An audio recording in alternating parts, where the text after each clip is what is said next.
प्यारे दोस्तों, आज मैं आपके सामने त्यागपति खंडकाव्य को लेकर हाजिर हूँ। इस खंडकाव्य की शुरुआत थानेश्वर से होती है, जहाँ के राजा प्रभाकर वर्धन हैं और इनकी पत्नी का नाम यशोमती है। प्रभाकर वर्धन के बड़े पुत्र का नाम राज्यवर्धन और छोटे पुत्र का नाम हर्षवर्धन है। इनकी पुत्री का नाम राजश्री है। प्रभाकर वर्धन अपनी पुत्री राजश्री का विवाह कन्नौज के शासक गृहवर्मन से कर देते हैं और अपनी पुत्री को विदा करके कन्नौज भेज देते हैं। साथ ही साथ अपने बड़े पुत्र राज्यवर्धन को आदेश देते हैं कि वो हुणों से युद्ध करे और युद्ध करके अपने राज्य की सुरक्षा करे।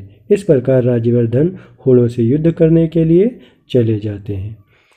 इधर हर्षवर्धन पिता से आज्ञा मांगते हैं कि उन्हें शिकार खेलने के लिए जाना है। पिता की आज्ञा पा करके हर्षवर्धन शिकार खेलने के लिए चले जाते हैं। इधर तीनों के जाने के बाद प्रभाकर वर्धन की तबीयत खराब हो जाती है और तबीयत के खराब होने की खबर हर्षवर्धन को दी जाती है। जब हर्षवर्धन को ये खबर मिलती है तो वो राज्य वापस लौट आते हैं और अनेक वैद्यों से अपने पिता प्रभाकर वर्धन का इलाज कराते हैं। लेकिन जब इलाज में कोई फ़ायदा नहीं होता है तो उनकी माता इससे दुखी हो जाती हैं और दुखी होकर के अपने पति प्रभाकर वर्धन की मृत्यु से पहले ही सती होने का मन बना लेती हैं और सती हो भी जाती हैं। दूसरी तरफ राजश्री यानी कि गृहवर्मन के राज्य पर मालवराज आक्रमण कर देता है और आक्रमण करके गृहवर्मन का वध कर देता है तथा राजश्री को बंदी बना लेता है।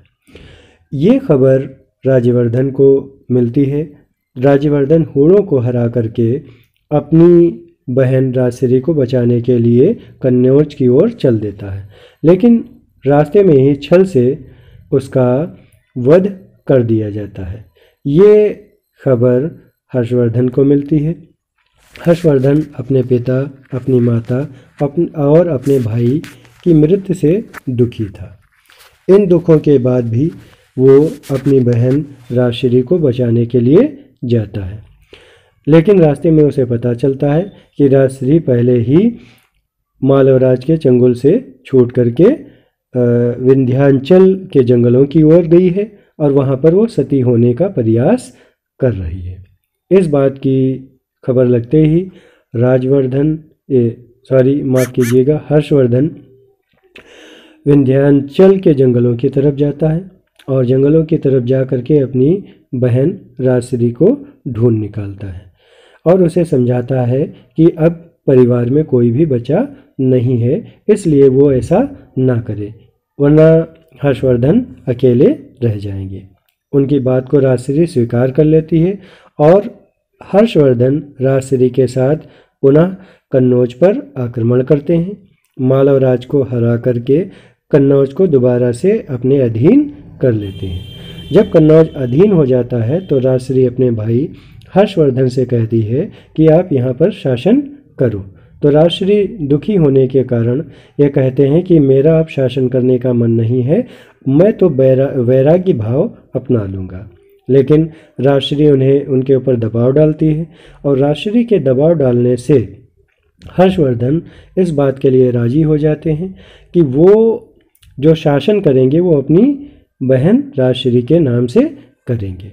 इस प्रकार से कन्नौज पर हर्षवर्धन राजश्री के नाम से शासन करने लगते हैं और इस शासन के करने के साथ ही इस पूरे खंडकाव्य का अंत हो जाता है। और इसी खंडकाव्य के अंतर्गत बहुत सारे प्रश्न पूछे जाते हैं। अगर आप इसको ध्यान से पढ़ लेते हैं, समझ लेते हैं, तो आपको इसके पूरे नंबर प्राप्त होंगे।